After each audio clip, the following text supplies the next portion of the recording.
तो हेलो दोस्तों, कैसे हैं आप सब लोग। स्वागत है आपका दीपक एजुकेशन सेंटर में। जैसा कि आपने थंबनेल में देख लिया होगा कि आज हम पढ़ेंगे विलोपन विधि। विलोपन विधि से हम एक्स और वाई की वैल्यू का मान निकालेंगे। चलिए वीडियो को देर न करते हुए वीडियो को स्टार्ट करते हैं और बने रहिए आप वीडियो के एंड तक।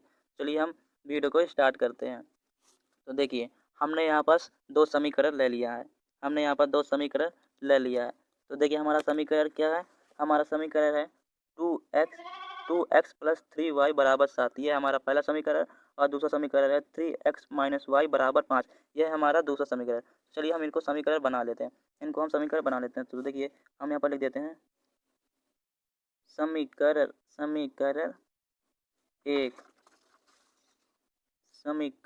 एक और इस दूसरे वाले को लिख लेते हैं समीकरण दो। ठीक है दोस्तों, चलिए वीडियो को आगे बढ़ाते हैं। अब हम लिखेंगे समीकरण एक व दो से। तो समीकरण एक ये है, तो लिखेंगे समीकरण एक व दो से। ठीक है, तो देखिए, तो हम यहाँ पर समीकरण एक और दो लिख लेते हैं। देखिए पहला समीकरण हमारा क्या था, 2x प्लस 3y बराबर 7। ये हमारा पहला समीकरण था। दूसरा समीकरण हमारा 3x माइनस वाई बराबर 5। ये हमने दोनों समीकरण लिख लिए। अब देखिए यहाँ हम दोनों समीकरण में क्या कर देंगे, किसी ऐसी संख्या का गुणा कर देंगे जिससे ऊपर और नीचे x या y वैल्यू जो होगी सेम होगी। मतलब कि कोई ऐसी संख्या गुणा कर देंगे जिसमें से या तो फिर इस y और इस y दोनों की आगे वाली संख्या सेम होगी, या फिर इस x और इस x की आगे वाली संख्या सेम हो जाएगी। देखिए अभी आपको समझ में नहीं आएगा, हम इसको करके दिखाते हैं। देखिए हमको करना कुछ नहीं है यार, देखिए ये जो नीचे वाली संख्या 3 है, इस 3 की गुणा ऊपर वाली संख्या से, और जो ये ऊपर वाली संख्या है, इस ऊपर वाली संख्या गुणा नीचे वाली संख्या से। देखिए इस ऊपर वाली संख्या का गुणा नीचे वाली समीकरण से करना है। तो देखो ऊपर वाली संख्या क्या है, 2, यहाँ पर गुणे 2 कर देंगे, और जो नीचे वाली संख्या है उसका ऊपर वाली समीकरण से गुणा कर देंगे। ऊपर नीचे वाली संख्या क्या है, 3, तो ऊपर वाली संख्या से उससे गुणा कर देंगे। ठीक है, इतना किया। अब हम क्या करेंगे, गुणा कर देंगे।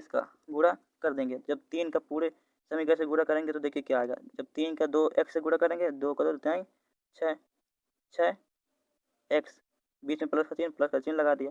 अब 3 का 3y से गुणा करेंगे, 3 3 9, और y का चिन्ह है तो y का चिन्ह लगा दिया, बराबर का चिन्ह लगा दिया। जब 3 का गुणा 7 से करेंगे, सत्तिक 21 आया। ठीक है, ये हमने समीकरण कर लिया और इसको हम मानते हैं समीकरण 3 मान लेते हैं। अब देखिए इस 2 का इस दूसरे वाले समीकरण में गुणा करते हैं। तो देखिए 3 का 3 दूनी 6 और लिखा है x, तो हमने यहाँ पर x लिख दिया। अब देखिए माइनस चिन्ह लगा दिया। अब देखिए 2 का गुणा y से करेंगे तो आएगा 2y, बराबर का चिन्ह है तो बराबर का चिन्ह हमने लगा दिया। अब 2 का गुणा 5 से करेंगे, 5 दूनी 10, इसको मान लेते हैं हम समीकरण 4। ठीक है, हमने चौथा समीकरण मान लिया है। अब देखिए, अब इसको हम क्या करना है, अब हम लिखेंगे आगे। हम अब आगे लिखेंगे, क्या लिखेंगे, समीकरण 1 व 2 को घटाने पर। ठीक है, अब देखिए क्या करेंगे, इन्हीं समीकरण को हम यहाँ पास लिख देंगे। देखिए तीसरा छोटे समीकरण यहाँ पर लिख देंगे। तो देखिए ये तीसरा समीकरण है, ये लिखा है 9y बराबर 21, और चौथा समीकरण है 6x माइनस 2y बराबर 10। यहाँ पर बटे का चिन्ह लगा दिया। अब देखिए अब हम क्या करेंगे, अब हम इसमें करेंगे, हम यहाँ पर हम चिन्ह को बदलेंगे। इस वाली चौथे समीकरण का हम चिन्ह बदलेंगे। देखिए कैसे बदलेंगे, देखिए ये 6x लिखा है, इस 6x के आगे कोई भी चिन्ह नहीं लगाना।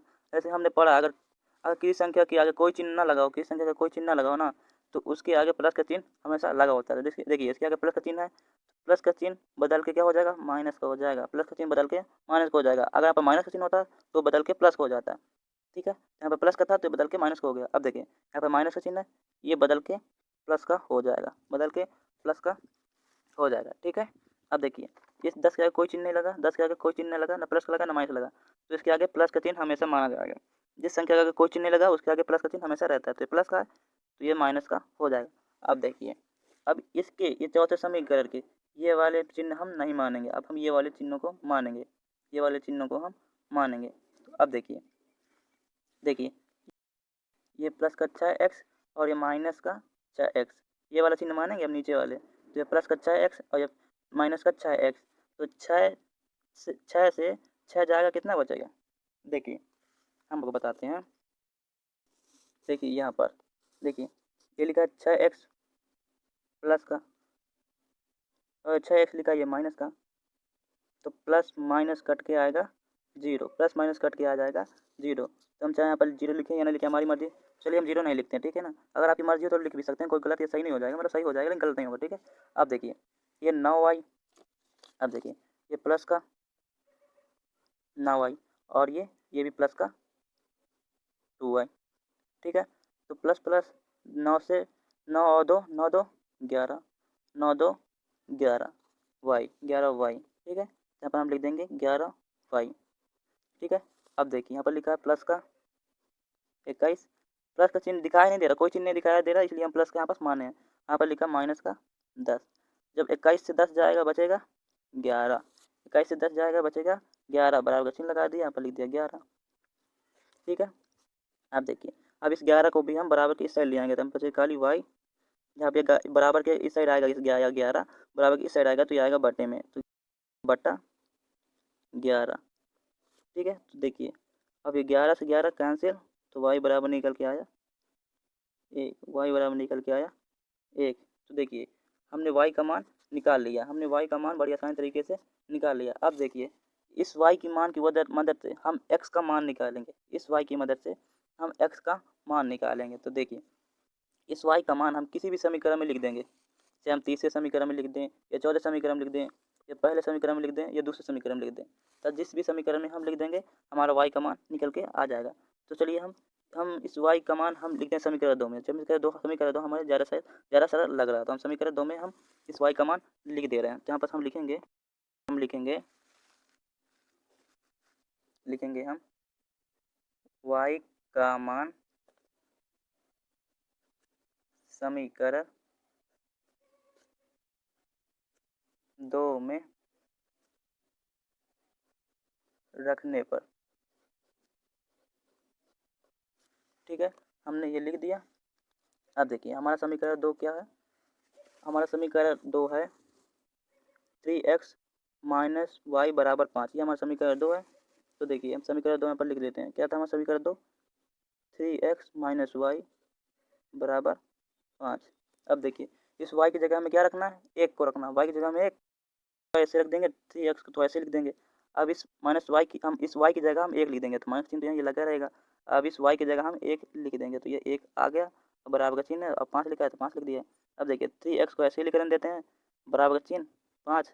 अब ये माइनस का 1 इधर चला आएगा, माइनस का 1 इधर चला गया तो प्लस का था, इधर आएगा तो सॉरी माइनस का था इधर आएगा तो प्लस का हो जाएगा, तो प्लस का 1 हो जाएगा। अब देखिए 3x ऐसे लिखा रहेगा, बराबर चिन्ह लगा दिया, ठीक है।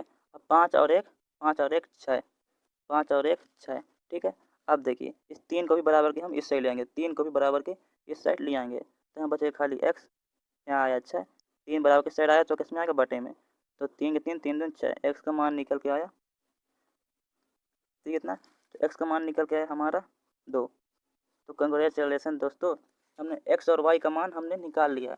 हमने देखिए यहाँ पर हमने x का मान निकाला और यहाँ पर हमने y का मान निकाला, तो हमने x और y का मान निकाल लिया बड़ी आसानी तरीके से। तो अगर आपको हमारी ये वीडियो पसंद आई हो तो प्लीज़ हमारे वीडियो को लाइक और चैनल को सब्सक्राइब जरूर करें और अपने दोस्तों तक तो जरूर शेयर करें, ताकि वो भी हमारे इस विलोपन विधि की सहायता से x और y का मान बड़ी आसानी तरीके से निकालना सीख लें। तो चलिए मिलते हैं दोस्तों अगले वीडियो के लिए, तब तक के लिए टाटा बाय।